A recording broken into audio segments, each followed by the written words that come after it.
Bonjour à tous et bienvenue dans le Mug Now Tech. Aujourd'hui, on va parler de Apple versus Facebook. Apple jette un pavé dans la mare. On parlera bien sûr de plein d'autres articles tech. Nous sommes le 1er février 2021 et on démarre tout de suite.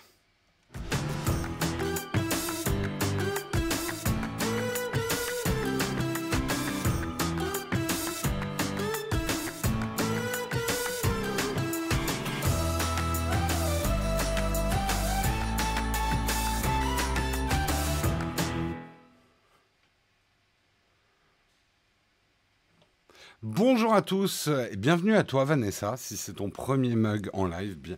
Bienvenue à tous ceux dont c'est le premier mug en live. Aujourd'hui, on va parler de plein de choses, mais d'abord, j'espère que vous avez passé un bon week-end, que ça va bien. Il faut que je range un peu mon bureau.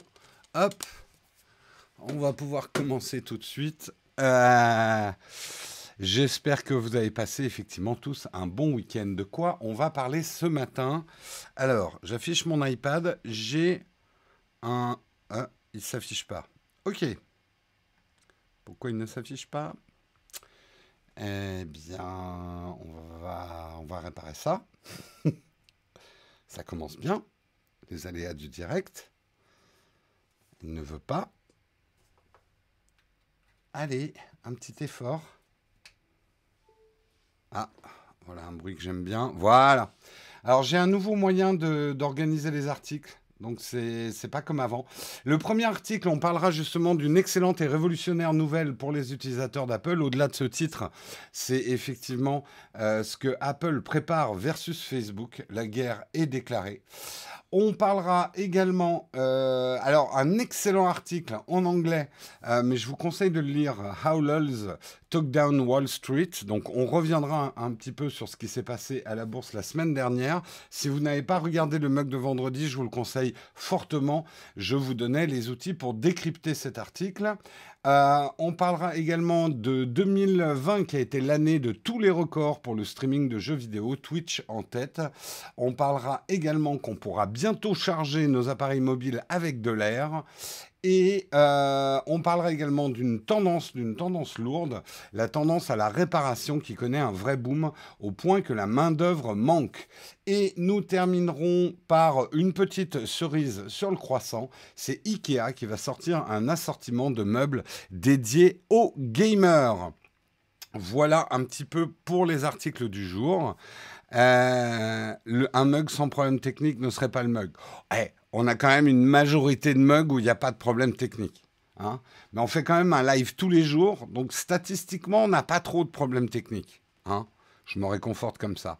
Horrible le week-end, Jérôme. Révisé pour une interro sur la bourse, c'était dur. Bon, j'espère que vous êtes prêts sur l'interro sur les marchés financiers. Hein, je ramasse les copies à la fin de ce mug. Cette nouvelle app, c'est un navigateur d'ailleurs. Je remercie la personne qui nous l'a recommandé sur le Discord. Je vais retrouver son nom. Je prends le temps de retrouver son nom parce qu'il le mérite. Je vais vous dire qui nous a recommandé ça. C'est Guillaume qui me l'a fait passer. Parce que moi, je ne l'avais pas vu. Je n'ai pas le temps de lire tout le Discord. C'est Clément. Et ça s'appelle Command Browser. Donc, c'est un navigateur qui me permet de surligner. Je suis en train de tester. Il y a des trucs qui ne marchent pas. C'est un peu buggé. Mais c'est pas mal. De toute façon, on ne peut pas tellement faire pire que Liner, ce que j'utilisais avant. Voilà, voilà. Si ça vous intéresse, ça s'appelle Command Browser. Et ça marche sur iOS. Voilà, et Samuel vous met le lien vers son message sur le Discord. Et ça donnera l'occasion à certains de s'inscrire sur le Discord. Voilà, voilà. Allez, je vous propose qu'on commence tout de suite. On va lancer le Kawa.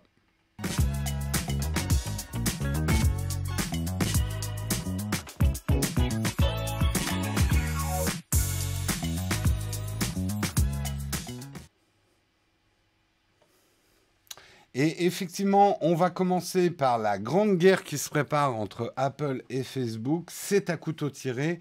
D'où ça vient, je vais tout vous expliquer. Effectivement, c'est un article de GQ qui nous dit une excellente et révolutionnaire nouvelle par les utilisateurs d'Apple. La percée technologique de 2021 chez Apple ne sera pas un nouveau smartphone portable ou des lunettes de réalité augmentée. Ça sera un simple commutateur virtuel que les iPhones vont avoir. Si l'option est activée, la vie privée des utilisateurs sera totalement préservée. Les grandes plateformes Internet ne pourront plus collecter de données pour personnaliser les annonces. Ce bouton les rendra anonymes ceux qui ont un iPhone. Ne vous inquiétez pas, je vais faire l'article, après on va commenter. C'est une action... Alors attendez, juste une seconde. Hop. J'ai oublié de me mettre du chauffage et ça pèle encore ce matin. Voilà, j'ai mis le chauffage, ça devrait aller mieux. Mais je ne vais pas mettre la soufflerie pour pas que ça vous dérange. C'est vrai que c'est une action sans précédent dans la Silicon Valley. C'est même un coup de tonnerre parce que c'est une remise en cause d'une manière de fonctionner de la Silicon Valley qui existe quasiment depuis la Silicon Valley, en tout cas depuis Internet. Schématiquement, le fameux « on vous donne des services gratuits », on utilise vos données, statistiquement, vos données d'utilisation pour vendre de l'espace publicitaire personnalisé. C'est le deal qui existe du faux Internet gratuit, où en fait vous payez par vos comportements, pas tellement par votre data, ça c'est un abus de langage, mais par l'enregistrement de vos comportements, qui donne des profils prévisibles et qui permet de vendre de l'espace publicitaire personnalisé. Actuellement, et c'est ce que Tim Cook il a fait un discours là-dessus, il dit actuellement certains utilisateurs ne savent pas si les applications qu'ils utilisent pour traîner, communiquer avec leurs amis ou trouver un endroit pour manger peuvent transmettre des informations sur les photos qu'ils prennent, les personnes qui sont dans leur liste de contacts ou les endroits où ils mangent, dorment ou ils prient, a expliqué le PDG d'Apple. Pour illustrer tout ça, justement, Tim Cook a montré une journée dans la vie de vos données. Et il a montré effectivement que il y avait énormément d'informations qui étaient utilisées. La promesse d'Apple par rapport à ça, c'est que Apple n'extrait pas de données privées des iPhones et des iPads, ne les traite pas sur des serveurs externes. Les données restent sur votre smartphone. À l'inverse de ce qui est pratiqué par tous les autres, et notamment Facebook. Avec l'arrivée d'iOS 14, Apple a également mis en place 2 outils qui protègent la vie privée. Je vous ai fait déjà une vidéo, comment iOS 14 protège votre vie privée. Là, c'est vraiment le déploiement de ces 2 choses. La première, c'est une idée simple mais révolutionnaire. C'est un peu comme un étiquetage nutritionnel. Je vous l'ai déjà montré. Si vous voulez, je vais vous refaire une démo. Toutes les applications doivent divulguer leurs pratiques en matière de collecte de données et de confidentialité dans l'App Store. Donc, si aujourd'hui, on va aller dans l'App Store... App Store, on va chercher, on va prendre Facebook justement, Facebook, hop, on y va, une fois que c'est affiché, je vous montrerai ça. Alors, hop, vous descendez un petit peu et politique de confidentialité de l'app, vous avez ici un menu de tout ce que l'app fait. Donc, données utilisées pour vous suivre, coordonnées, adresse physique, adresse email, etc., les identifiants, autres données. Les données établissant un lien d'entre vous pour les publicités tierces, achats, informations financières, emplacements, coordonnées, contacts, contenu utilisateur, historique de recherche, historique de navigation, identifiant, données d'utilisation, diagnostic, autres données. Publicité ou marketing du développeur, donc les données qui sont utilisées pour que Facebook fasse sa propre promotion, les mêmes, achats, informations financières, emplacement, coordonnées, contacts, blablabla, blablabla, blablabla.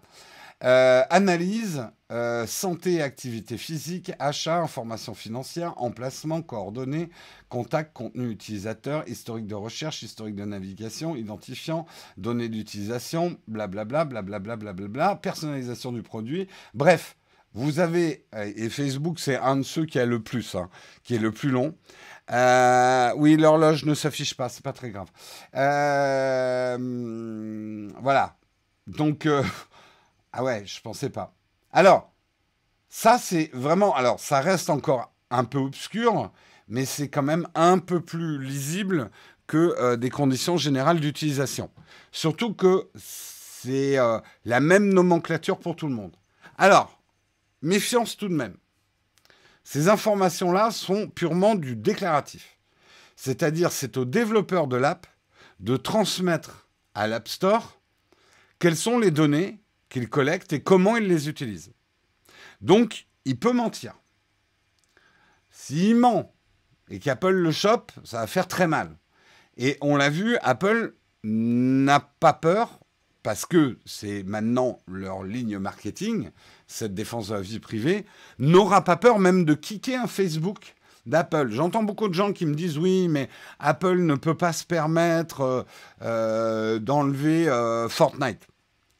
A priori, Apple a survécu au fait de ne plus avoir Fortnite sur les iPhones. Est-ce que Apple pourrait aller jusqu'à se passer de Facebook? Ça serait un énorme coup de Trafalgar, un gros... Si Facebook mentait sur ces informations-là, mais je pense que c'est Facebook qui aurait plus à perdre qu'Apple dans ce bras de fer. Donc, dans un bras de fer, il y a deux bras, hein. A priori.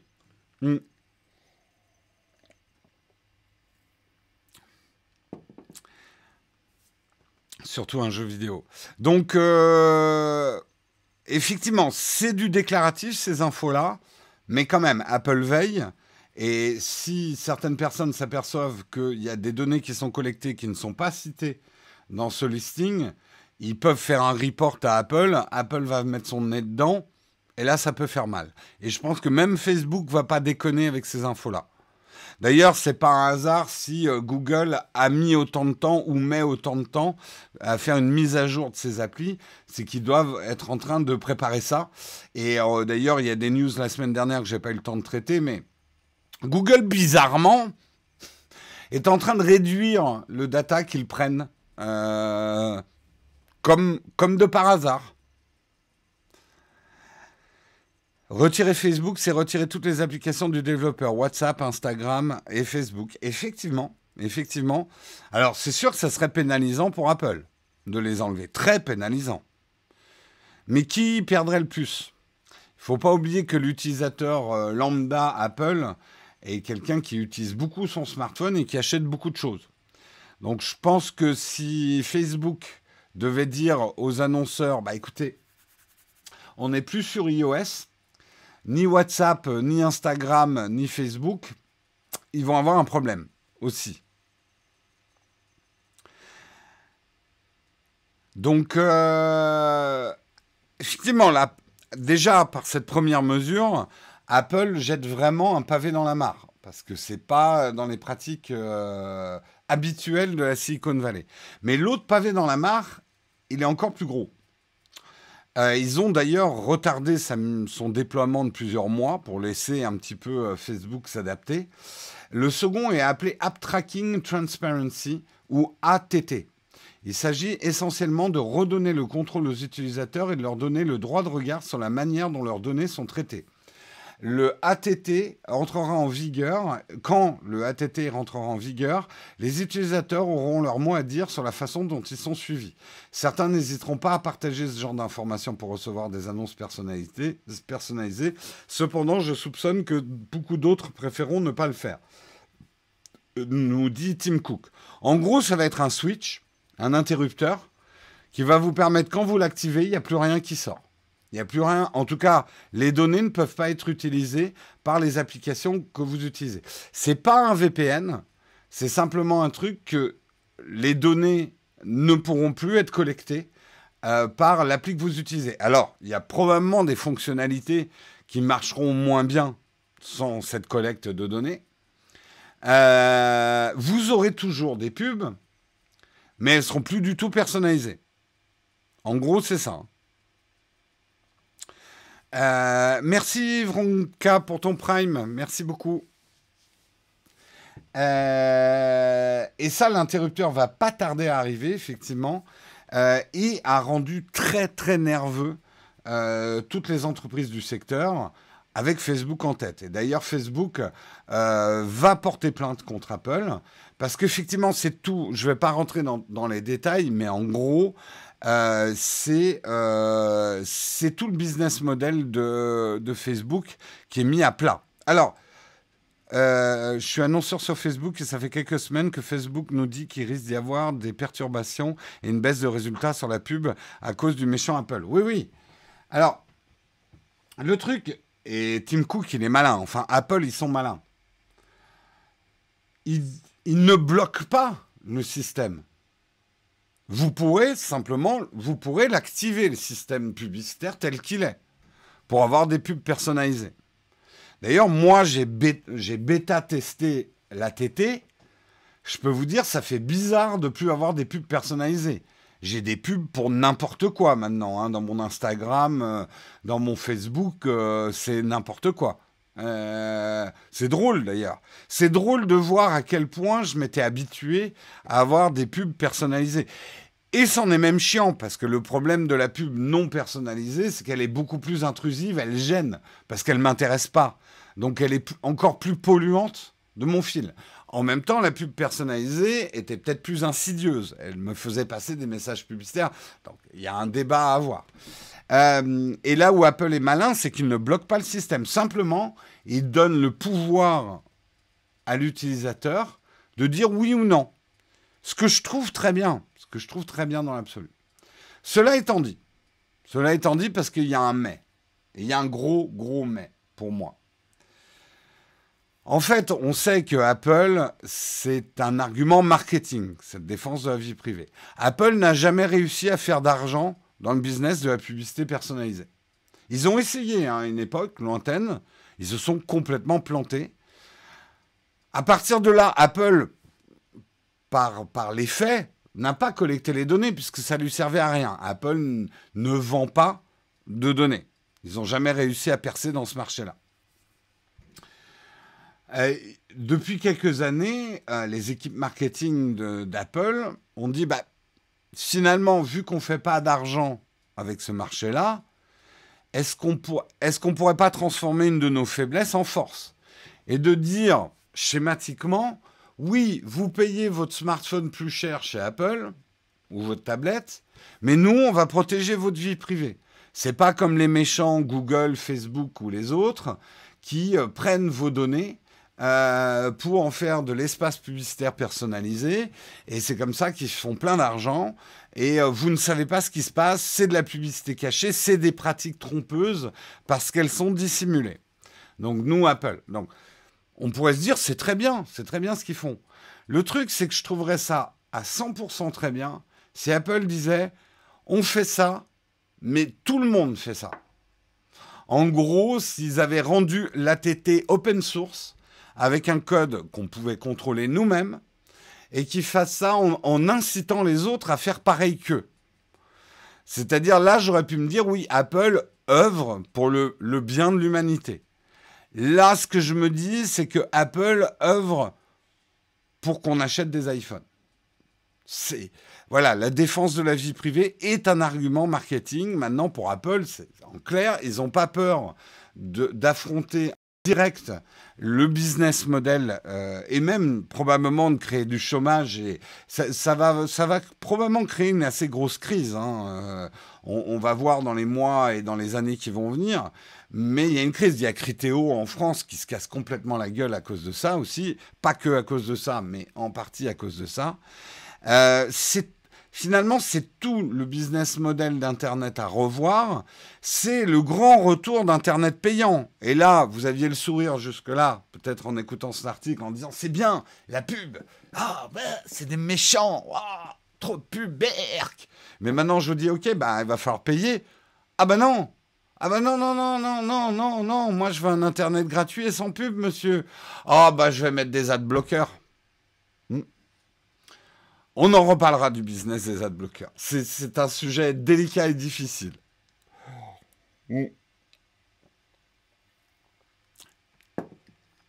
Ce qui est un business autour des adblockers. Hein. Soyez pas naïfs non plus. L'alternative de Facebook ne serait-ce pas de rendre payant l'appli? Si, il y aura peut-être effectivement Facebook payant. Peut-être, peut-être. En fait, on risque de revenir à un vieux business model. J'achète pour lire, comme quand on achetait des journaux et des magazines. J'achète pour avoir du divertissement, je paye. Si je veux du gratuit, bah j'aurai du gratuit, mais ça va être un peu trash-pouille, quoi.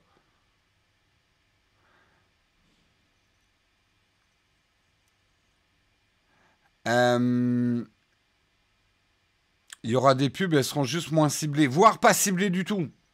Et bah, de toute façon, pour les utilisateurs iOS, vous allez bientôt pouvoir tester. Vous verrez ce que donne Internet sans publicité ciblée.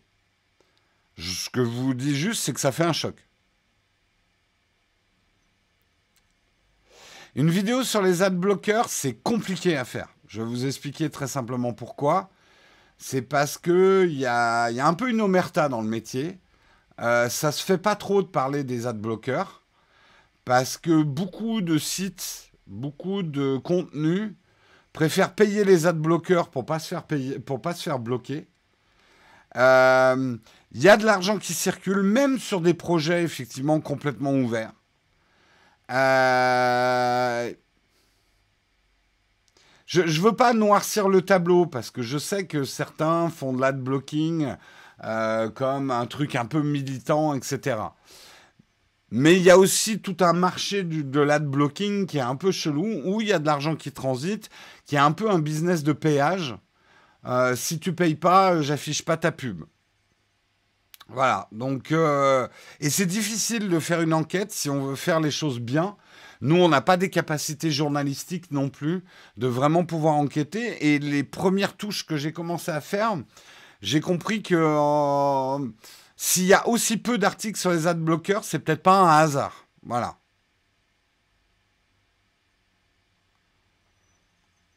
Tu subs pour faire pardonner tes adblocks. C'est bien, mais très peu de gens le font. Je te le dis.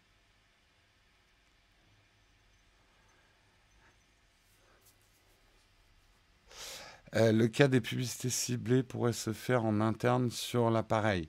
Plus compliqué, parce qu'il n'y aurait pas... En fait, pour faire de la bonne pub ciblée, il faut quand même qu'on ait des informations sur votre utilisation, ce que vous faites avec votre smartphone, quoi. Mediapart pourrait faire peut-être un article sur les adblockers. Demandez plutôt à Mediapart qu'à moi. Ils ont certainement plus de... Ou Brut, ou des gens comme ça. Ce serait bien qu'ils fassent un bon article sur les adblockers.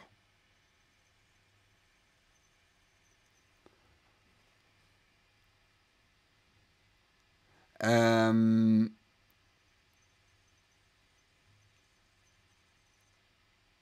Twitch a fait un gros effort pour augmenter les pubs et bloquer AdBlock. Bah, on en reviendra là-dessus, mais Twitch a un vrai problème de coût. C'est que ça leur coûte très cher le succès qu'ils ont, Twitch. Donc là, oui, il y a un renforcement publicitaire sur Twitch parce qu'il faut qu'ils soient rentables, quoi. Tout Amazon qu'ils ont derrière, aucune entreprise aussi riche chez Hotel n'accepterait d'avoir une perte d'argent, quoi. Et à mon avis, Twitch est largement déficitaire, hein.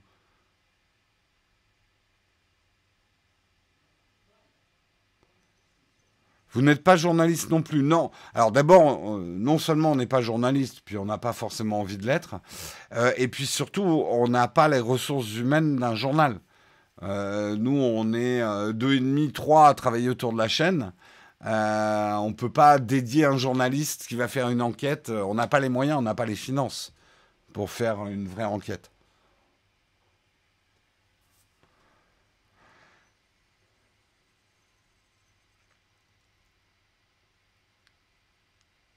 Twitch paye trop les vidéastes. Non, ça se discute, hein, Techni Savoir. Non, non, non, justement, il y a... Enfin, voilà. Oui, et Twitch commence à avoir des problèmes de serveur. On en reviendra, je ne veux pas aller trop loin dans l'article. En tout cas, voilà, la hache de guerre est déterrée entre Apple et Facebook. Il faut le savoir, et Facebook va pas se laisser faire comme ça. Mais peut-être qu'on est en train d'assister au début de la fin pour Facebook. Ou en tout cas, il va falloir qu'ils se réinventent. Parce que là, ils sont touchés au cœur de leur business model quand même. Le problème, c'est pas la pub, mais la quantité. Non, JPG, je suis désolé de te dire ça, mais pour vous, enfin, pour tout le monde, il y aura toujours trop de pubs. Même si on... Il y a des études hein, là-dessus. Même si on réduit la pub de moitié, la perception de la pub, il y aura toujours trop de pubs. La pub doit gêner un petit peu pour être efficace. Hein. Une pub que tu vois pas ne marche pas. Ou même une belle pub, ça marche pas. Parce que les gens, généralement, ils retiennent pas le produit. Et il y a des études qui ont été faites en diminuant de moitié les publicités. Les gens n'y ont rien vu à la diminution de la pub. Et ils ont toujours trouvé qu'il y avait trop de pubs, de toute façon. Regarde, rien que Internet, on supporte pas la pub sur Internet. Mais la pub sur Internet par rapport à la pub télé, c'est le jour et la nuit. Enfin, franchement. Et pourtant, on supporte toujours pas la pub. Voilà.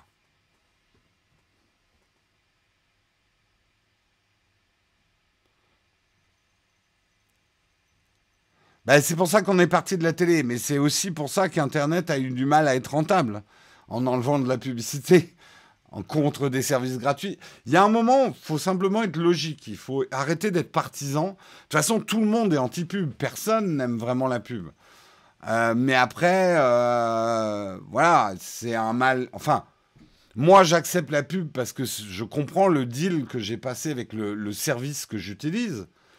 Euh, je comprends que je peux pas tout avoir gratuitement. Et que aujourd'hui, on a beau chercher, ça fait 30 ans qu'on cherche, il n'y a pas de business model alternatif vraiment. Euh, oui, les gens peuvent payer un petit peu pour consulter leur contenu, mais ils n'ont plus envie de le faire. Donc aujourd'hui, la publicité, on devrait la remercier pour certains trucs, nous permet quand même d'avoir accès à tout un tas de services. Et ça risque d'être transformé en des services payants. Et ça va... Moi, ce qui me gêne dans le service payant, au-delà du fait que je vais devoir payer, ça c'est chiant, mais c'est surtout que ça va faire un Internet des riches et un Internet des pauvres. Il y aura un Internet des riches qui sera de qualité, sans publicité, avec des bonnes news, et puis des internets gratuits, blindés de publicité de mauvaise qualité, et des articles écrits avec des intelligences artificielles au kilomètre pour faire du remplissage. C'est un des avenirs possibles d'Internet. Hein.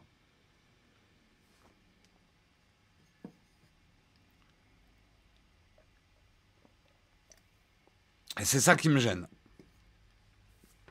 Un impôt. Oh là là, inspecteur!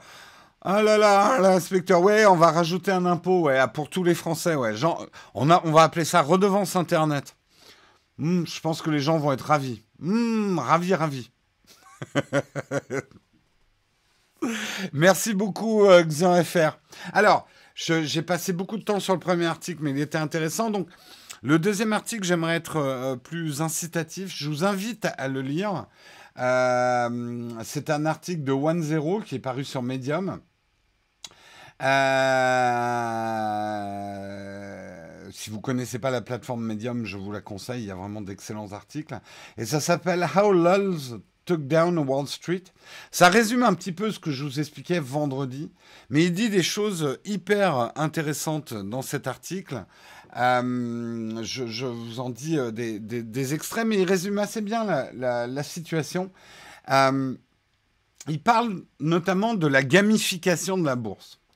En gros, et Robinhood en tête, alors je sais, on n'a pas Robinhood en France, mais je vous ai expliqué un petit peu ce que c'était Robinhood aux États-Unis, a rendu non seulement l'accès à l'achat et à la revente d'actions gratuit, on en parlera tout à l'heure, mais en plus, il l'a vraiment rendu ludique. Il y a des petites icônes sur les actions. Si vous regardez un site, moi je sais que le site que j'utilise pour acheter, le site du Crédit Agricole que j'utilise pour acheter mes actions et les revendre, c'est pire qu'une feuille d'impôt, quoi. Ça donne pas envie, hein. Puis tu te dis, oulala, oulala. C'est presque compliqué exprès. Genre, j'y comprends rien. On me demande de choisir des options, passer la première phrase, je comprends pas ce qu'on me demande. C'est vraiment obscur. À côté de ça, vous avez des applis effectivement comme Robinhood, où les actions sont dans des petites icônes rondes, on dirait des bonbons presque. C'est un peu le Candy Crush de la bourse. Ils ont gamifié. Et ça a été un peu organisé par les vieux acteurs de la bourse pour faire rentrer plus de liquidité dans la bourse.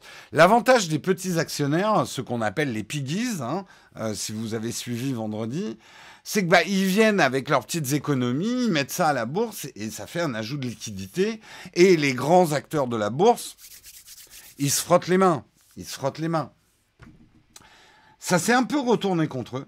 Ça s'est un peu retourné contre eux, même beaucoup.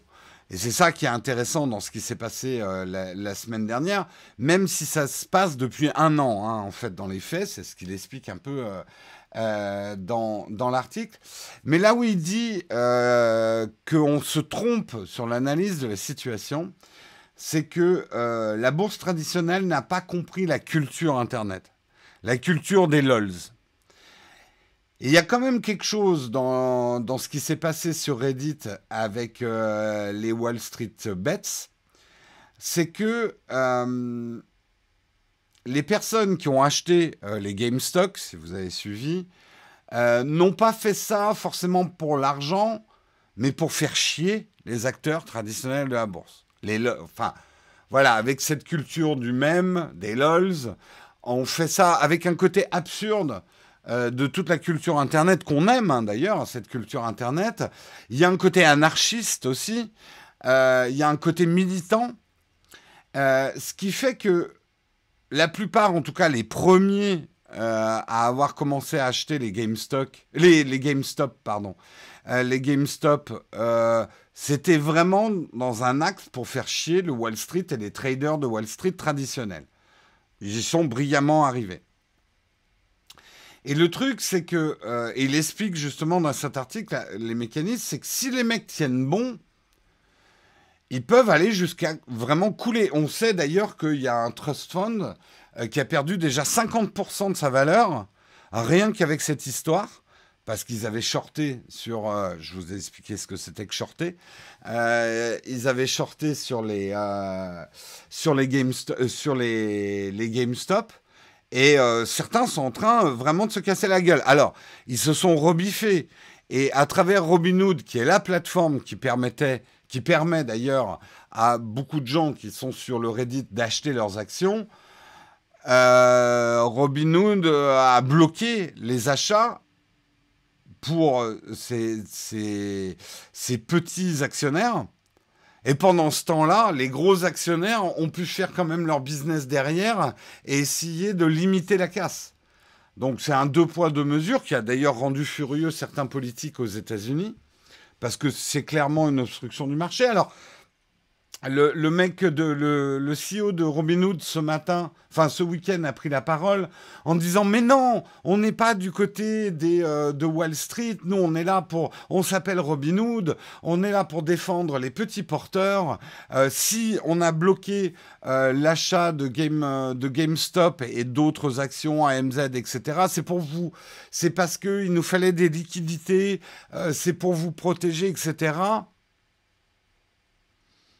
N'en croyez pas un mot. Parce que du coup, moi, j'ai pas mal étudié le business model de Robinhood. Robinhood vous offre gratuitement le fait d'acheter des actions et de les revendre. Il n'y a pas de commission. Oh, mais c'est génial, c'est gratuit. Il y a des trucs payants hein, dans Robinhood. Tu peux prendre des forfaits payants. Mais c'est pas là où ils font leur argent. En fait, Robinhood fait son argent avec un truc qui s'appelle Citadel Sécurité, qui est un très gros acteur de la bourse. Et en fait, comment vous expliquer ça simplement ?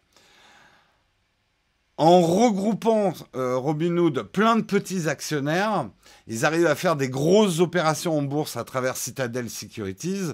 Et c'est là où le vrai argent... Donc, quelque part, Robinhood a fait un peu le Facebook de la bourse. Avec la collecte du comportement des actionnaires, ce qu'ils achetaient, etc., et ils arrivent à faire beaucoup d'argent à côté. Je crois qu'en chiffre d'affaires, on parle de plusieurs centaines de millions de dollars pour Robinhood. Hein. Donc, là aussi, piège, entre guillemets, ce qui était payant autrefois, on va vous le faire gratuitement, mais on fait de l'argent autrement avec vous, quoi. C'est un peu ça, quoi. Donc, on pourrait schématiser les choses que les petits cochons, les piggies, la révolte des petits cochons, mais on voit déjà que certains mécanismes se mettent en place pour bloquer les petits cochons. Mais quand même, ça va créer un précédent. Et en fait, il y a une chose très intéressante qu'il dit à la fin de l'article. Il dit que ces grands acteurs de la bourse, Citadel Securities, les grands traders, les hedge funds, etc., fonctionnent aujourd'hui avec des algorithmes. Plus personne ne trade à l'ancienne avec des petits papiers, j'achète et tout, des cigares, des dîners, avec des deals.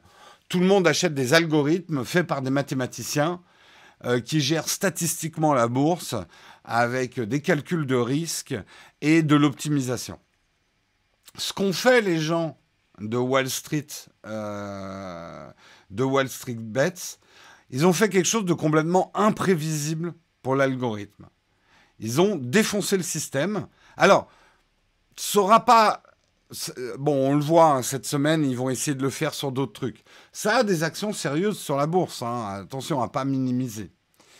Mais dans l'absolu, les acteurs traditionnels arrivent un peu à calmer le jeu, vont essayer de calmer le jeu. Le truc, c'est que là, maintenant, il y a une faille dans le système. Des utilisateurs ont montré qu'ils pouvaient péter l'algorithme.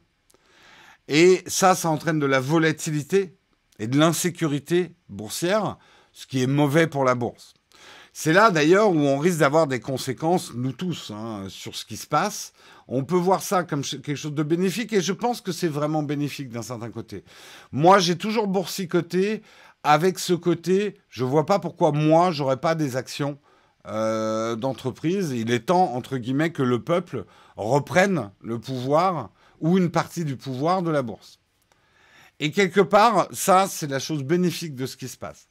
Le problème, c'est que tout ça va se passer avec beaucoup de volatilité, que ça risque de créer des faillites de grands organismes financiers. Dans l'absolu, on peut se dire, oui, c'est bien.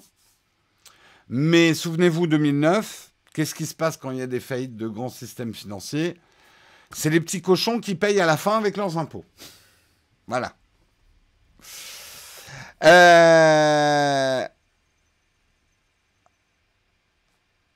On avance. Alors, je sais que le sujet ne passionne pas tout le monde.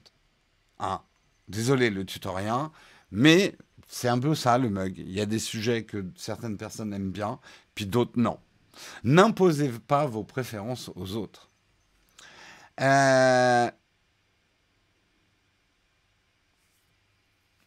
Moi, je trouve ça passionnant parce on est pile poil.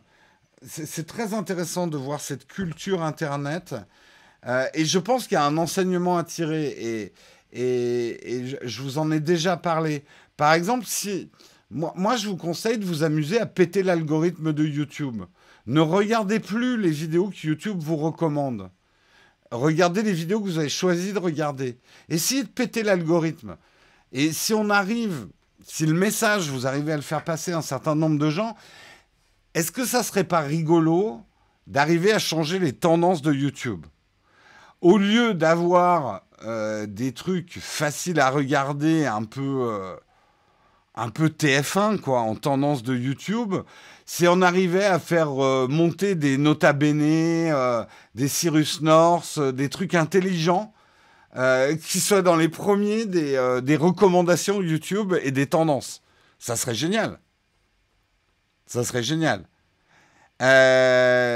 Et en ça, c'est comme ça qu'on pourrait prendre le pouvoir. Comment on peut péter les algorithmes? Moi, je trouve que c'est quelque chose d'intéressant. Et que en ça, on peut s'inspirer de ce qui est fait.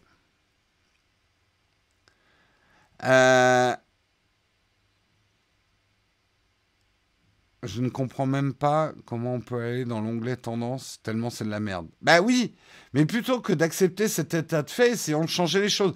Déjà, vous, à votre petit niveau, faites le ménage dans vos abonnements et ne cliquez plus sur les vidéos de droite. Ne cliquez plus sur les... Ça demande de la discipline, mais ne cliquez plus sur les vidéos de droite. Vous verrez, votre YouTube va changer. Hein. Je sais que vous n'allez pas dans les tendances. Mais dites-moi pas que c'est pas vrai que vous cliquez sur les vidéos qu'on vous recommande à droite. Donc vous ne faites que nourrir l'algorithme.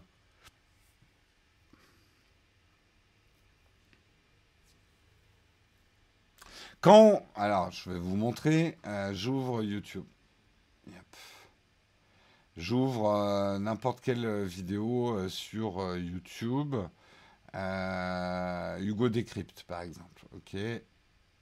Voilà, je vous montre. À droite, vous voyez là les vidéos qui vous recommandent? Ça, c'est tout ce que vous recommande l'algorithme par rapport à ce que vous avez l'habitude de regarder. Voilà. Eh bien, ne cliquez plus là. Faites vos recherches directement.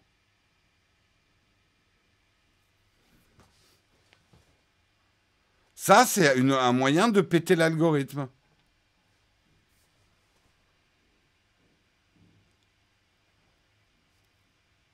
Vous saviez pas ça ou je vous apprends quelque chose? Est-ce vraiment gênant de nourrir l'algorithme? Oui. Je vais vous expliquer pourquoi. C'est exactement comme votre vie privée.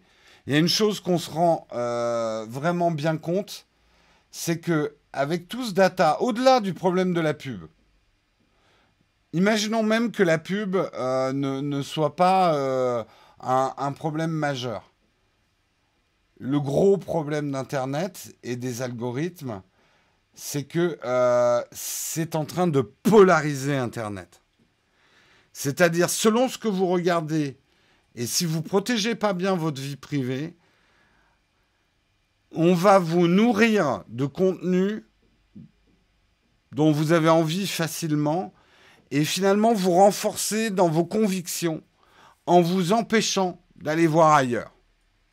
C'est-à-dire que Internet, avec sa polarisation, est en train de créer des petites cases dans lesquelles on est en train de ranger les gens. Et on est en train, en plus, de les écarter les uns des autres. Regardez ce qui s'est passé aux États-Unis.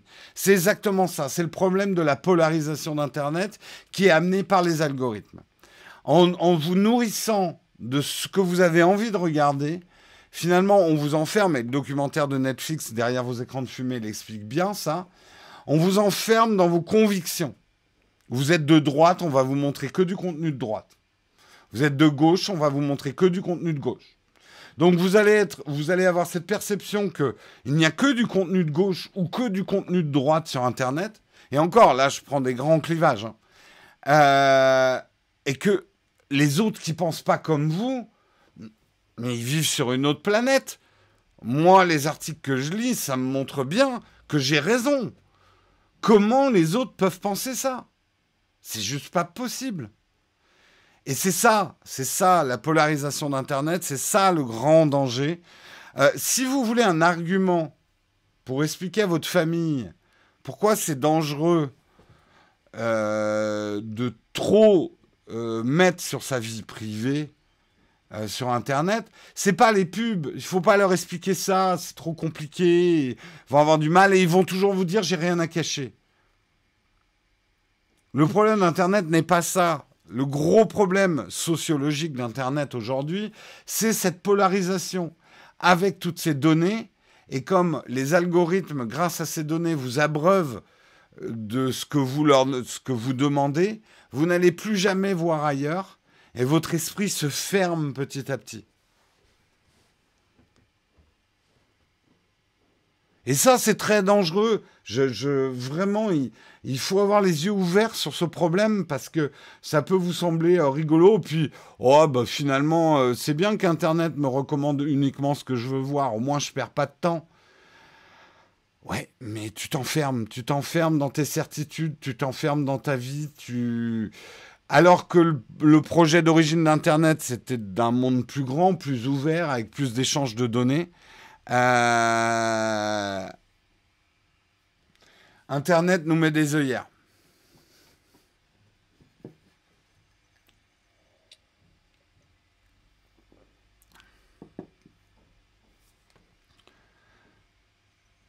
Mais bien évidemment que ça donne naissance après aux complotistes, aux platistes et tout ça. Et on peut pas les blâmer.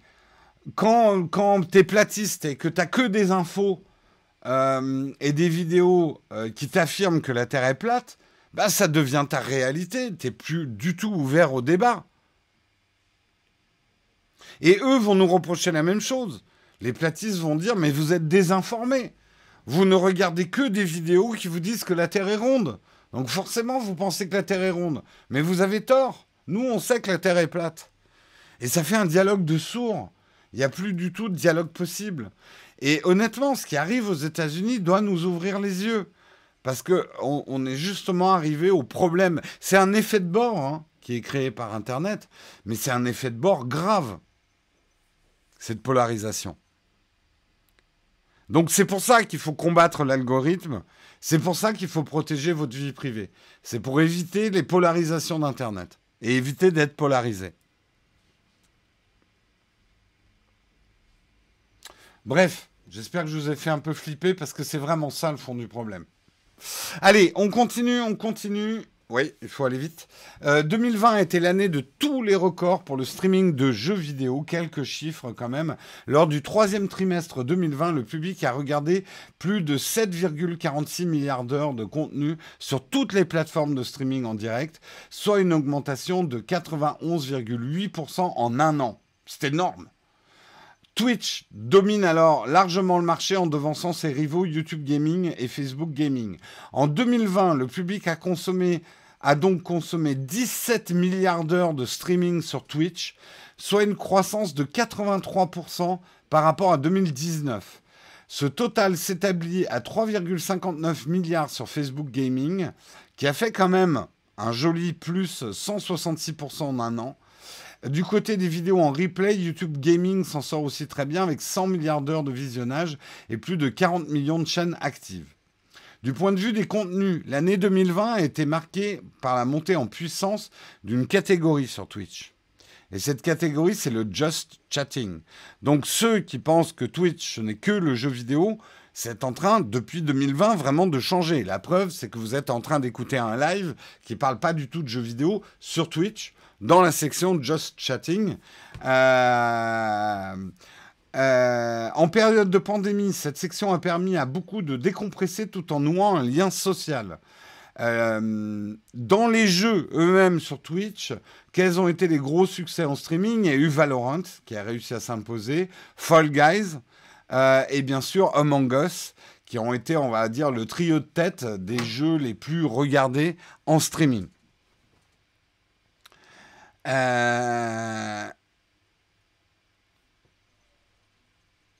Bonne question, on en oublie. Facebook Gaming plus 100%, bah voilà, ils sont deux.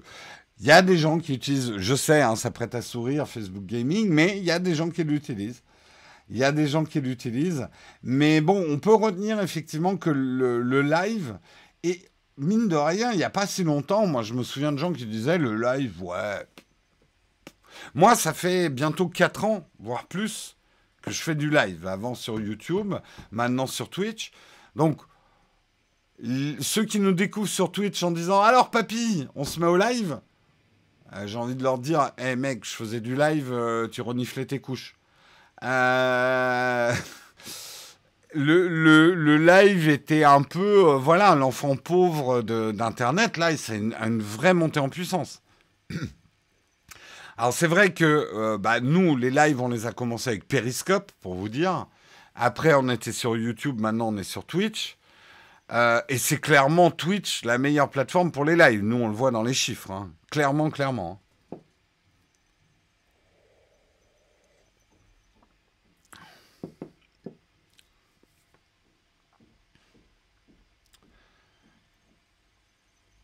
Le Twitch Live, ça tourne à fond pendant le télétravail. Je pense effectivement qu'il y a un effet de conjoncture. Mais le fait même que les gens prennent l'habitude de regarder des lives sur Twitch, je pense pas que c'est un truc qui disparaîtra si on se remet à faire plus de présentiel.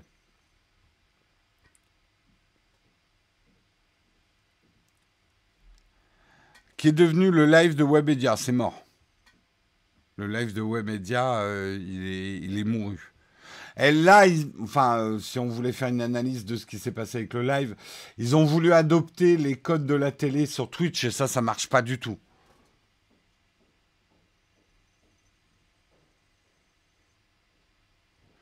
Pas facile de migrer sa communauté YouTube sur Twitch. T'as pas vraiment besoin de migrer. De toute façon, les gens cherchent quelque chose de différent quand ils regardent Twitch que YouTube. Nous, bon, il y a de la porosité entre les deux, mais notre chaîne Twitch n'a pas vraiment créé un effet de boom sur notre chaîne YouTube. Et c'est pas parce que on a une chaîne de 200 000 abonnés sur YouTube qu'on a amené 200 000 personnes sur Twitch. Twitch, on a une chaîne à construire, hein. D'ailleurs, on a mis un follower goal. On n'est même pas à 10 000 personnes qui suivent notre chaîne sur Twitch. Donc, tout est à faire. Mais les résultats sont quand même intéressants, ne serait-ce que pour le live. Le mug, schématiquement, si je compte les replays, et notamment les replays qui sont regardés sur Twitch, on a quasiment doublé notre audience depuis qu'on est sur Twitch par rapport à ce qu'on faisait sur YouTube.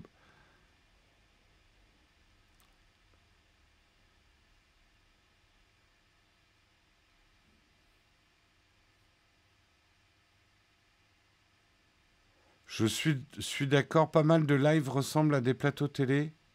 Ah non, je suis pas d'accord.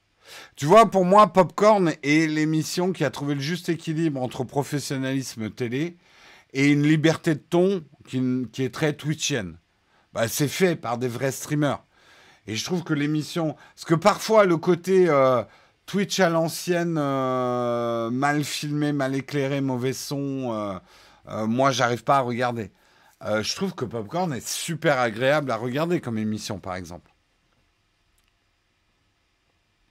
Merci beaucoup, Makelga, qui régale un petit peu tout le monde en offrant des abonnements. Merci beaucoup à toi, Makelga.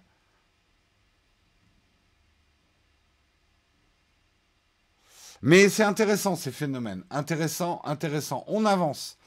On avance pour, bah vous le saviez peut-être pas, mais on pourra bientôt charger ces appareils mobiles avec de l'air.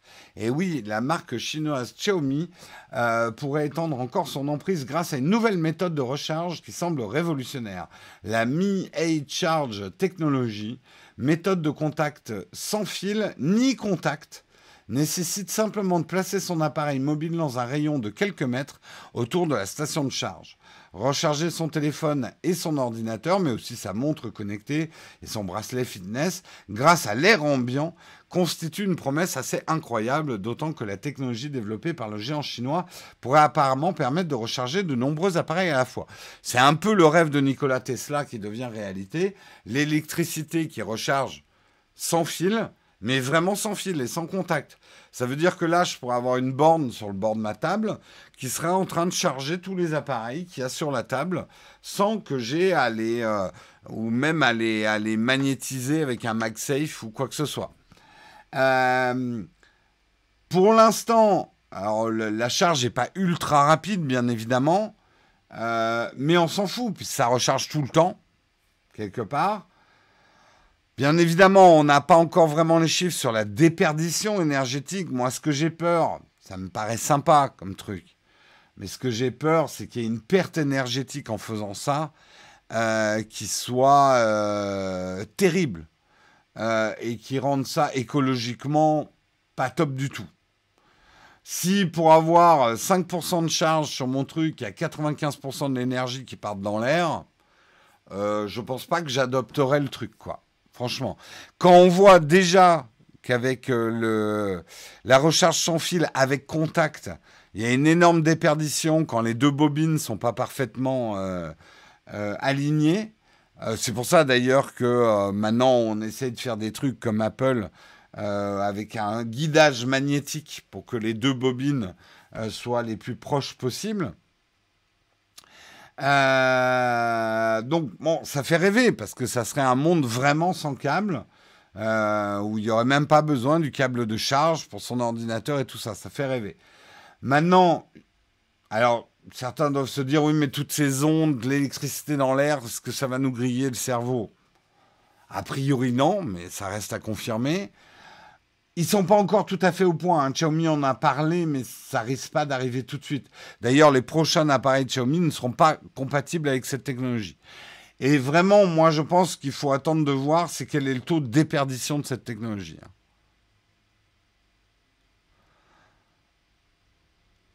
On va condamner l'humanité juste par fainéantise de brancher un câble. Non, mais au-delà de la fainéantise, c'est vrai que le côté simple et épuré de ne plus avoir des câbles de charge, ça fait rêver. Ça fait rêver. C'est pas de la dénonciation, mais à mon boulot, il y en a qui vont recharger plus vite que moi leur téléphone, tellement ils brassent de l'air.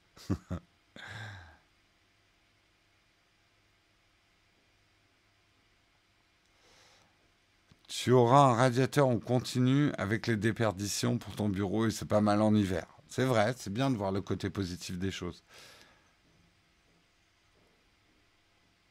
Si ça se trouve, on peut même faire un défibrillateur sans contact. Ch'toum. Non, là, les problèmes de défibrillateur, c'est plutôt effectivement que les aimants de MagSafe, ça pose un problème. Si les gens, notamment, utilisent un iPhone 12 dans une poche de veste, donc avec l'iPhone direct sur l'emplacement du cœur, les aimants peuvent perturber le fonctionnement d'un pacemaker. Ouais.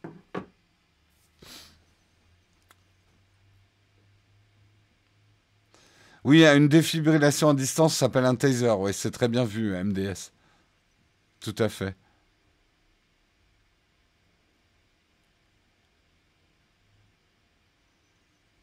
Franchement, c'est ouf la vidéo de Xiaomi. S'ils arrivent à la rendre la technologie safe, c'est le futur. Bah, safe et sans déperdition. Ils n'ont pas trop communiqué dans leurs vidéos sur la déperdition énergétique, hein.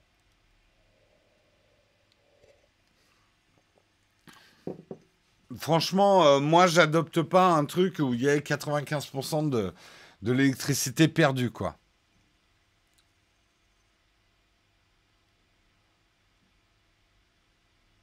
Bah, 5 watts, c'est pas très grave si à partir du moment où, tu vois, moi, si mon truc, j'avais même pas à penser et qu'il était constamment en train de se charger, que ça soit 5 watts ou 20 watts, je m'en fous, hein. Et puis si je veux le charger rapidement, je le branche. À voir effectivement comment tout ça peut aboutir. Euh, Un article que je vous conseille de lire, parce qu'on va pas vraiment avoir le temps de le traiter, mais ça va un peu dans le sens d'un article que je vous avais fait la semaine dernière. La tendance à la réparation connaît un vrai boom, au point que la main-d'œuvre manque. Sachez que si, par exemple, vous cherchez une profession d'avenir, bah, un réparateur électronique est carrément un métier qui a le vent en poupe. Rien que pardon. Rien que Fnac Darty embauche plus de 500 techniciens de réparation pour faire face au boom de cette tendance qui s'ancre de plus en plus dans les habitudes de consommation des Français. On le sait, il y a l'indice de réparabilité qui arrive. De plus en plus de gens, moi y compris, se disent réparons notre électronique avant de la jeter ou de la donner ou de la recycler. Utilisons-la au maximum. Achetons des smartphones qui durent 5 ans. Changeons moins notre électronique. Changeons moins notre informatique. Arrêtons de changer tous les ans. Alors, il y en a qui vont me dire, oui, mais toi, YouTuber, tu changes de smartphone tous les ans. C'est mon boulot, ça n'a rien à voir. Je peux vraiment vous garantir, parce que j'étais comme ça avant de faire ce boulot-là, j'étais pas quelqu'un qui changeait souvent de smartphone. Même, je me souviens, mon iPhone 3G, je l'ai gardé très, très, très, très longtemps. À partir du moment où le truc ne m'handicape pas, j'ai tendance à garder très longtemps. Euh, on t'avait dit qu'on irait chez Fnac. Désolé, j'ai fait une contraction Fnac Darty. Fnacky, ça pourrait marcher, hein. On dirait un endroit où on va manger des saucisses, Fnacky, mais... Euh, voilà, il y a même une start-up qui s'appelle Murphy, spécialiste de la réparation du reconditionnement, qui a décidé d'ouvrir sa propre école pour former en vitesse des réparateurs. Donc voilà, si vous cherchez un truc à faire de votre vie, que vous n'êtes pas trop mal à patte de vos mains, que vous aimez bien réparer des trucs, ben c'est un métier d'avenir. Voilà. Et donc ça peut être super intéressant, effectivement, et c'est une tendance lourde, je pense, de réparer ces objets.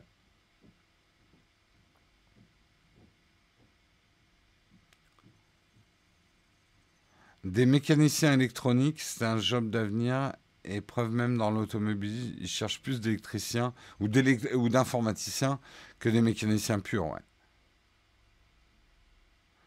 iFixit, c'est gratuit. Non, ils vendent des produits pour que tu répares. C'est le business model d'iFixit. Rien n'est... Alors, on revient rapidement là-dessus. Arrêtez de dire qu'un truc est gratuit. Dites-moi quel est le business model du truc dont vous parlez. Comment ils font de l'argent? iFixit, ils font pas ça pour vous faire plaisir ou pour vos beaux yeux, aussi beaux soient-ils. Ils sont une entreprise, ils ont besoin de faire de l'argent. Donc comment ils font de l'argent? C'est la première question que vous devriez vous poser avant d'utiliser quoi que ce soit. Un appareil photo numérique peut durer longtemps? Bien sûr. Le mug est gratuit, mais pas du tout. Le business model de la chaîne, vous le connaissez. Nous, d'abord, il y a la pub, il y a les sponsors, il y a les contributeurs et il y a les liens d'affiliation. Voilà, nous, c'est nos 4 piliers et un petit peu le merchandising. Enfin, vraiment, c'est peanuts, le merchandising. Voilà quels sont... nous, on est une entreprise, on fait ça pour gagner de l'argent. Hein. Je fais pas ça juste pour le plaisir de me lever à 6 heures du matin pour vous faire une émission. Désolé, je vous déçois peut-être, mais je fais ça pour gagner de l'argent, pour gagner ma vie. C'est un métier, quoi. Donc non, c'est pas gratuit.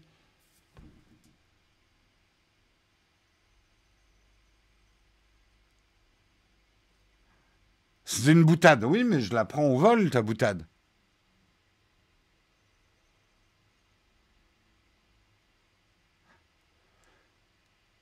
Et Oleg qui perd pas le nord, il vous met un lien vers les goodies Nowtech.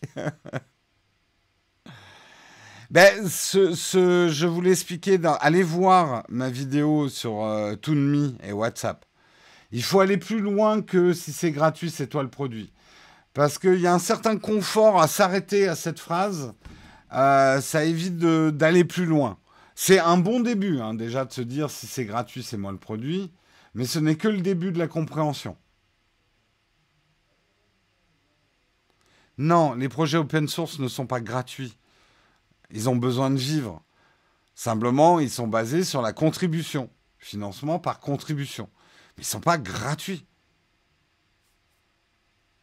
Il y a très peu, à part les associations à but non lucratif et les dons qu'elles font, etc., il y a très peu de choses vraiment gratuites, en fait.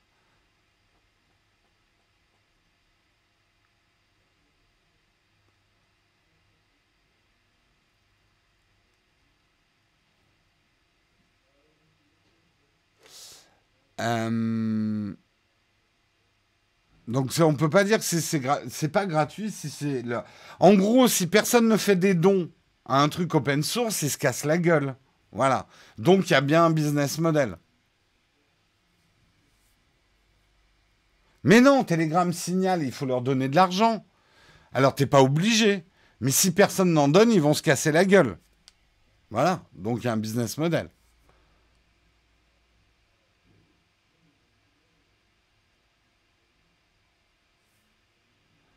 Freemium ne veut pas dire gratuit, hein. Pas du tout, hein.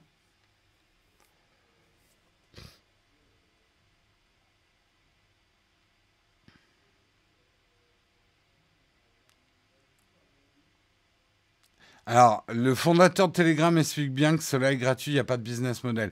Comment il fait pour payer les gens qui travaillent pour Telegram et les serveurs? C'est ça que je te demande d'expliquer. Comment il fait pour payer les serveurs? Est-ce il a les poches tellement profondes qu'il paye lui-même? C'est peut-être gratuit à toi, pour toi, l'utilisateur. Mais il faut bien que l'argent rentre quelque part.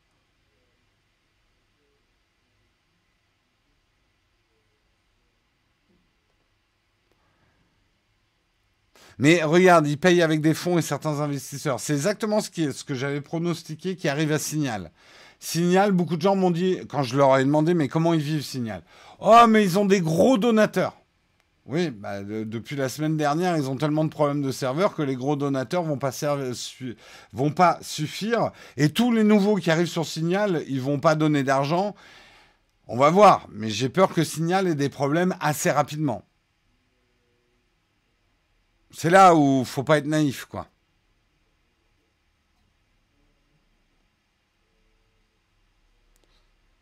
Telegram, c'est une société. Signal, c'est peut-être une assoce, mais Signal a besoin d'argent aussi. C'est pas parce que t'es une assoce que t'as pas besoin d'argent. En fait, parfois j'ai l'impression que on a du mal à connecter les fils. Ouais, ce truc est vraiment super à utiliser. Donc il y a des gens qui travaillent derrière. Il y a des serveurs et tout. Donc il leur faut de l'argent. Mais parfois j'ai l'impression, on dit juste un service est super et on va pas plus loin dans la réflexion. Ou sinon on répond genre ouais non mais c'est financé par quelqu'un d'autre. Il y a quelqu'un qui s'en occupe, c'est bon, c'est pas moi. C'est un peu ça. Allez, j'ai un peu traîné sur l'article. On va passer tout de suite à la cerise sur le croissant. Et puis on terminera par les camps de fac. On est un petit peu en retard, comme d'habitude.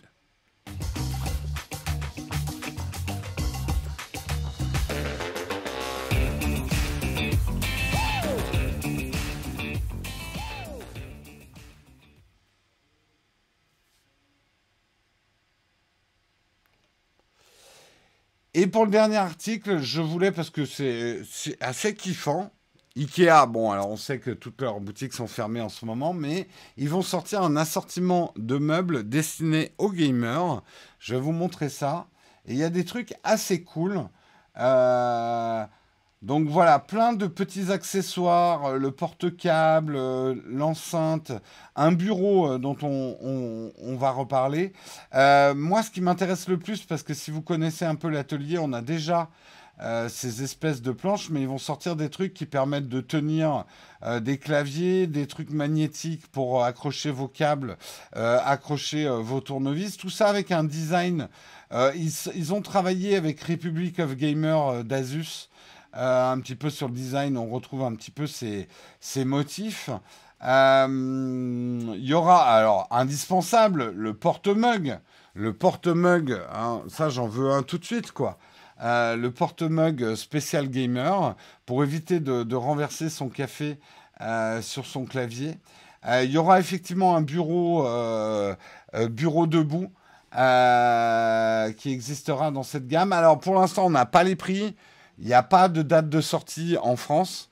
On ne sait pas quand ça va arriver. Mais j'ai trouvé ça plutôt cool et ça donne plutôt envie. Il y aura probablement des LED qui s'allument, hein. Ils veulent qu'on ait des claviers sur le mur plutôt que sur le bureau. Bah, ça peut te faire rire, mais moi, par exemple, j'utilise un clavier différent quand je joue et quand je travaille.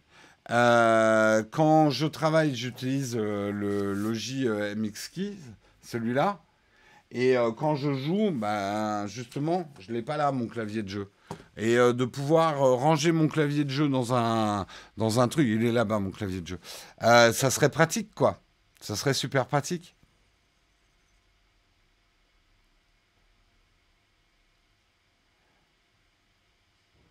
Euh, Ikea, ils sont beaucoup modernisés. Bah, ils comprennent les nouveaux usages et les nouveaux besoins. Et puis, je pense que simplement, ils font des études. Combien de gens ont trafiqué des meubles Ikea ou percé des trous pour mettre des câbles et tout ça pour faire des bons meubles informatiques, hein. Moi-même, l'atelier, c'est pas de l'Ikea derrière, contrairement à ce qu'on pourrait croire. Je sais même plus quelle marque, et en fait, c'est de la récup, parce que j'ai complètement poncé le meuble et je l'ai repeint pour avoir ces couleurs grises. Mais sinon, oui, j'ai pas mal de trucs Ikea ici. Pas que, il y a beaucoup de récup dans l'atelier. Mais oui, voilà. Et mon bureau, alors le système de bureau debout est Ikea. La planche, c'est une planche de récup. Mais par contre, j'ai bricolé plein de trucs avec des trucs. J'ai détourné des trucs Ikea pour en faire des trucs pour support câble ou ce genre de choses, quoi.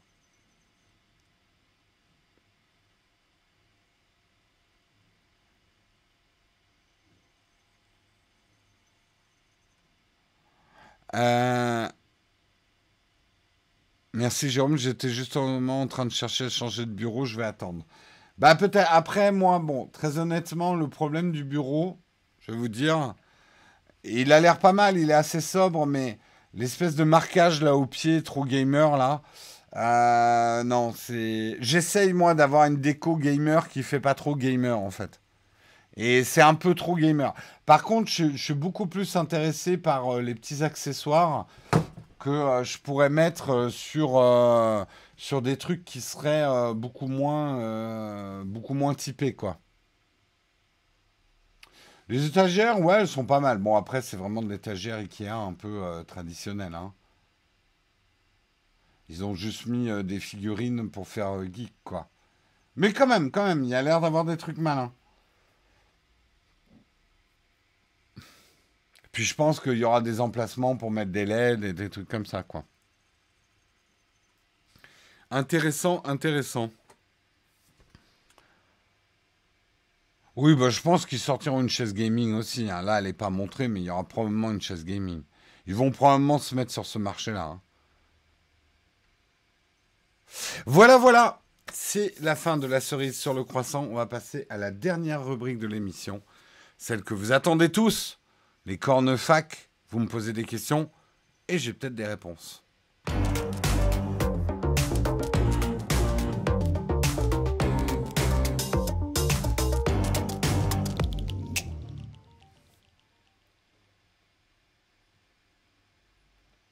Les cornes fac, je prends la première question de Buff de Malac.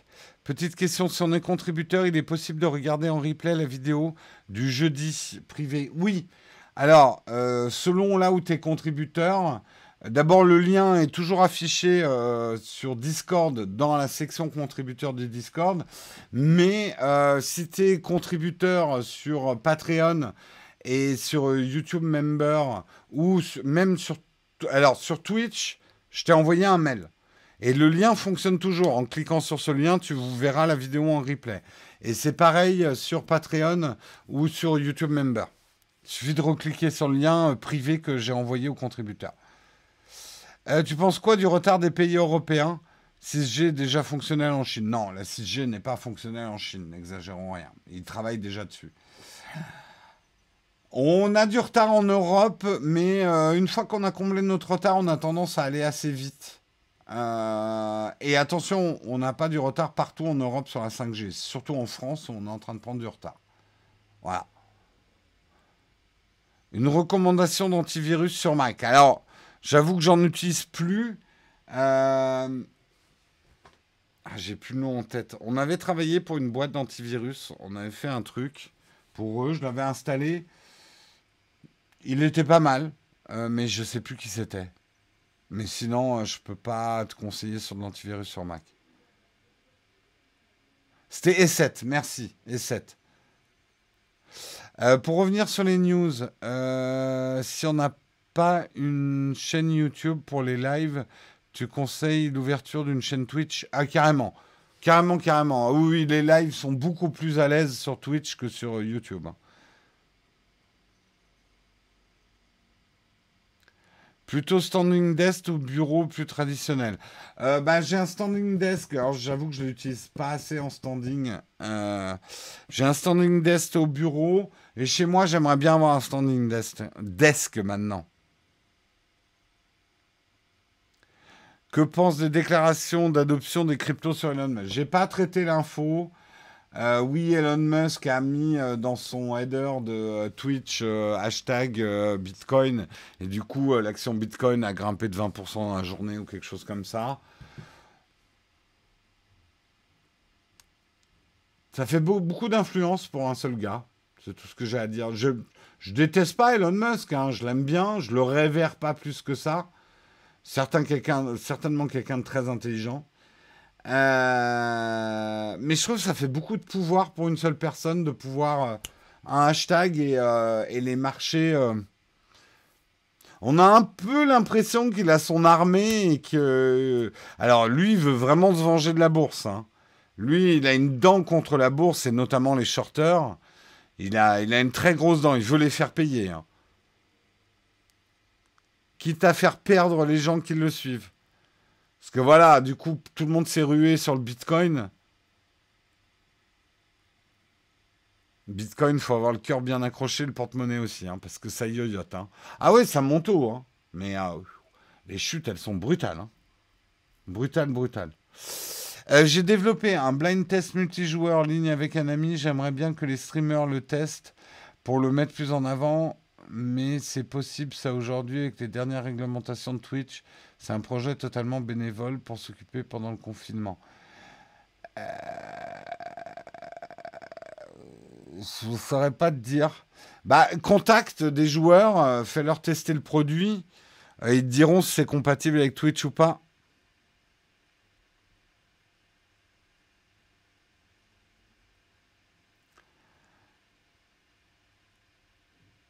Euh, Est-ce que les shorters lui ont fait subir en 2008? Ça se comprend. Oui, oui, non mais il a failli perdre sa boîte à cause des shorters. Hein. C'est quand même le gars le plus riche du monde. Non, c'est le gars qui a la valorisation boursière la plus haute du monde. Mais tant qu'il revend pas, il n'est pas riche. Hein. Alors, il est riche, mais c'est pas le plus riche du monde. Arrêtez de croire les articles qui vous disent ça. Ils sont pas précis. L'argent, il ne l'a pas dans un compte en banque. C'est de l'argent en actions. Donc, tant qu'il n'a pas revendu ses actions, c'est pas l'homme le plus riche du monde. C'est l'homme le plus riche en valorisation. Euh,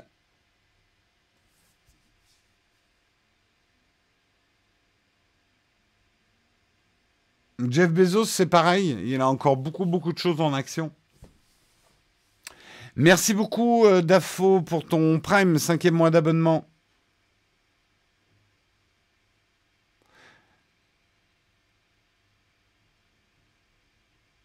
Je sais pas si je peux donner le nom ici, si je veux pas que ça passe pour de la pub. De quoi tu parles, Mapito?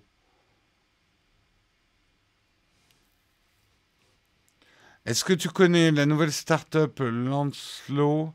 Il y a moyen d'aller voir leur business model et de nous expliquer. Ça me dit quelque chose. Ils font quoi déjà, eux? Ça me dit quelque chose.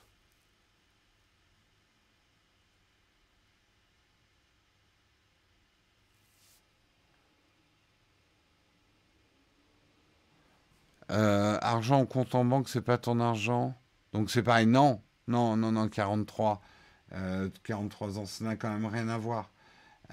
Ton argent qui est à la bourse fluctue selon la bourse. L'argent que tu mets à la banque, bon, à moins qu'il y ait un immense crash boursier, mais vraiment immense, tu peux pas perdre l'argent que tu as à la banque. Alors qu'à la bourse, tu peux le perdre.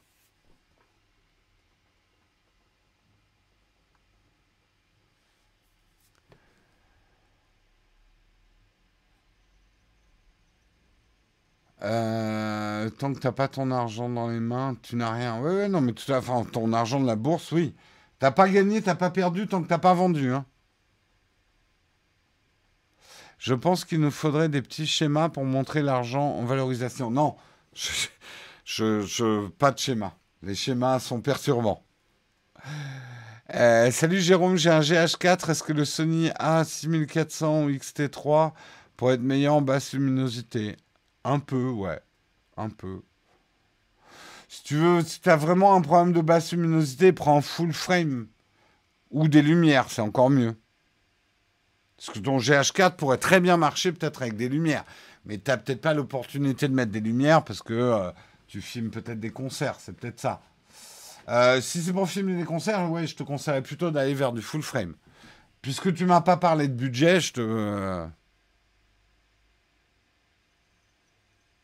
Est-ce que je code? Non, pas du tout. Pas du tout codeur. Doit-on considérer l'argent en bouse, en bourse, je pense, comme potentiellement perdu de base? Oui, c'est la première règle de la bourse à votre niveau, à notre niveau, nous petits porteurs. Ne jamais mettre en bourse de l'argent dont vous aurez besoin dans les 10 ans à venir.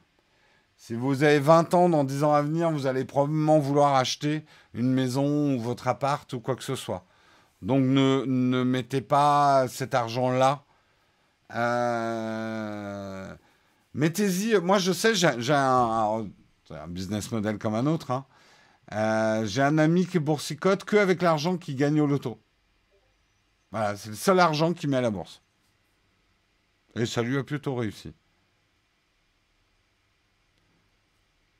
Oui, n'oubliez pas que vous allez payer beaucoup d'impôts, hein. Si vous, dès que vous revendez vos actions, vous êtes imposable sur le revenu, puisque c'est un revenu comme n'importe quel autre revenu. Jérôme, est-ce que tu conseilles les anciens Leica? Oh bah oui, c'est du bon matos, Leica. C'est cher, mais c'est du bon matos. Mais je connais pas bien, hein. En gros, vraiment, le jour où vous investissez, dites-vous que vous avez perdu cet argent. Si vous n'avez pas envie de vous faire chier avec la bourse, vous mettez l'argent, vous revenez le voir 10 ans après. Et vous regardez rien entre-temps.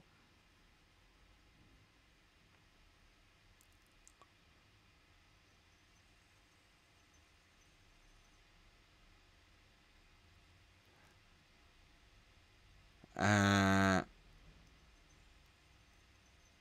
100% des gagnants ont tenté leur chance, tout à fait. Honnêtement, c'est une très bonne accroche publicitaire, ça.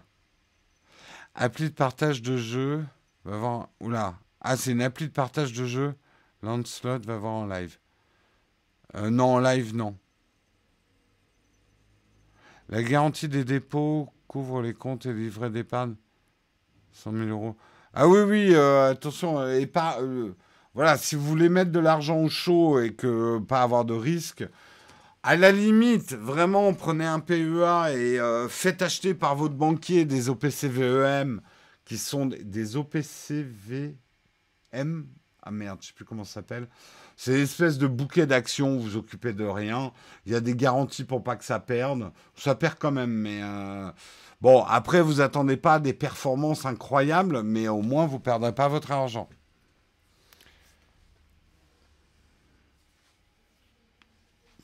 Bientôt une vidéo Nowtech pour l'hygiène numérique, notamment sur le nombre d'apps et la circulation des données. Bah, j'en ai fait une quand même très récemment, là, avec WhatsApp et ToonMe. Et il y a une vidéo là bientôt qui sort que Guillaume a fait sur peut-on faire confiance à Facebook.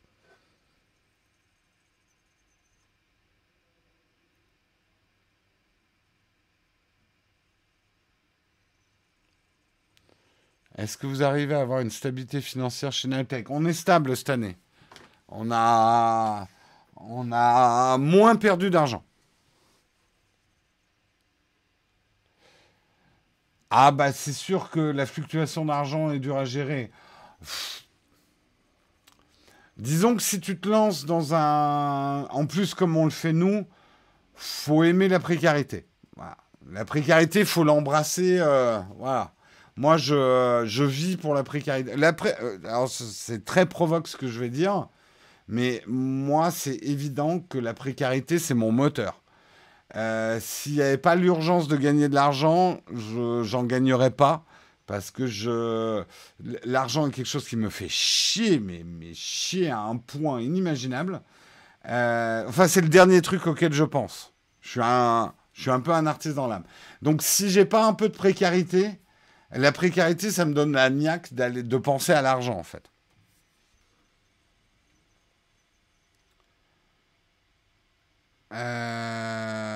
Apple Master, je sais pas pourquoi tu me parles d'Israël, mais la modération, faudrait peut-être regarder ce qui se dit. Voilà. Euh,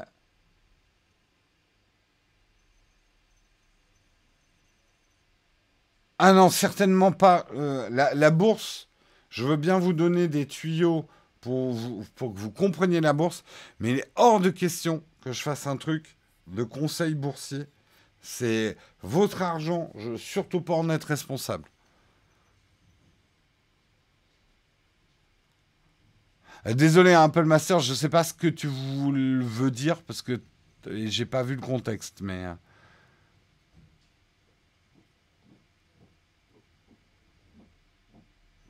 euh, Maintenant que la 8K arrive sur le 1, penses-tu que la 4K 60 va se démocratiser dans l'entrée de gamme? Oui, c'est probable, oui.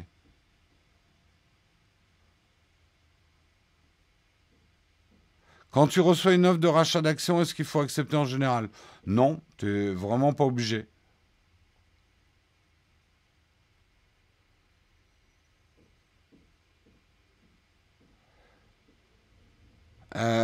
Même pas un conseiller d'amis pour la mort. Ah non, non, non, non, non. Ah non, non, non, non, surtout en France. On serait aux États-Unis, je ferais peut-être un truc parce qu'ils ont un rapport beaucoup plus sain à l'argent. Oh, en France, non, non, non, je ferais certainement pas un truc sur la bourse en France. Beaucoup trop risqué.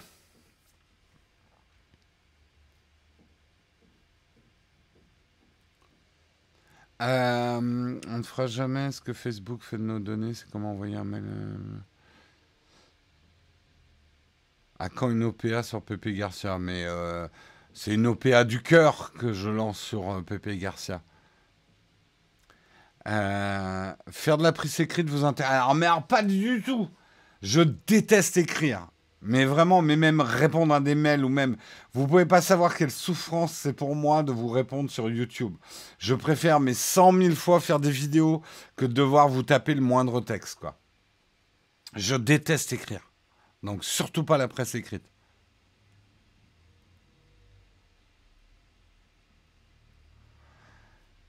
Euh, Jérôme, que penses-tu du monde auto qui devient de plus en plus électrique? Alors, j'ai aucun avis sur l'auto, les voitures, si c'est ça dont tu parles, parce que alors, ça m'intéresse pas du tout, la bagnole. Je suis, euh, je suis l'antithèse de Villebrequin. Si un jour Villebrequin m'invite, c'est la fin du monde. C'est comme si les deux opposés. J'adore Villebrequin, je comprends rien à ce qu'ils racontent et je suis à l'antithèse de leurs préoccupations. Mais j'adore regarder les gens quand ils conduisent un tank ou qui font des conneries comme ça. Mais ouais, mais alors il n'y a pas plus. M'intéresse pas à la voiture du tout.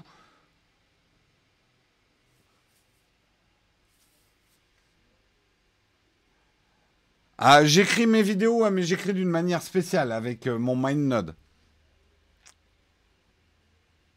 Oui, si Villebrequin m'invite, je pense que c'est pour faire un dîner de con, je me méfierais, ouais. Non, Villebrequin, la chaîne Villebrequin. Si vous connaissez pas, c'est que... qui ne connaît pas Villebrequin? Salut Jérôme, y a-t-il un moyen de faire une série de vidéos où tu vas à la rencontre des entrepreneurs? Au moins, ça mettrait la French Tech en avant. J'y ai beaucoup pensé, j'aimerais beaucoup faire ça. Ça coûte très cher à faire comme vidéo. En tout cas, à notre mesure, ça coûte cher. Ça veut dire une équipe de tournage, beaucoup d'organisation, donc beaucoup de ressources humaines. Si un jour on a un financement pour le faire, j'adorerais faire ça, ouais. Mais il faut qu'on trouve un financement.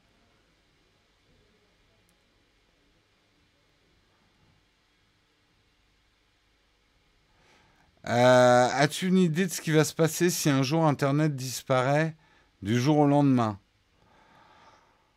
Il va y avoir une vague de dépression, ça c'est sûr. Bon, on survivrait, hein. On survivrait. L'électricité, ça serait plus dur. Si l'électricité disparaissait du jour au lendemain, mais on survivrait. On survivrait. Regarde Walking Dead, le documentaire Walking Dead. Hein. Je sais pas quand ça a été tourné ce documentaire, mais on survit. On s'en sort. Pas tous. Un petit nombre survit.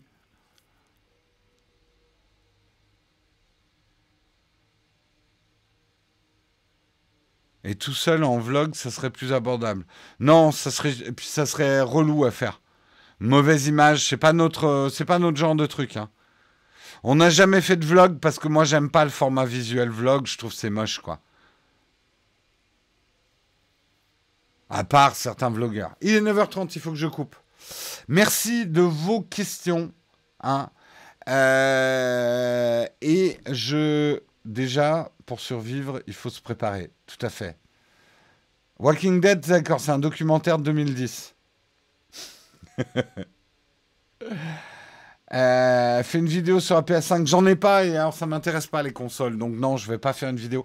Et puis qu'est-ce que vous croyez qu'une chaîne YouTube, c'est un McDo où vous pouvez rentrer pour demander les vidéos? J'ai de plus en plus de gens qui dans les commentaires me disent fais une vidéo sur ça. Je dois me retenir de leur répondre et tu veux une grande frite et un coca avec ça? Non mais qu'est-ce que vous croyez? Qu'on est un service? J'aime bien vous charrier. Tiens, il y a Samuel Etienne qui démarre, donc je pense savoir où je vais faire mon raid. Je vous quitte, je fais le raid, on se retrouve demain matin à 8h, je vous fais des gros bisous et on va raider effectivement Samuel Etienne à la fin du générique. Ciao tout le monde!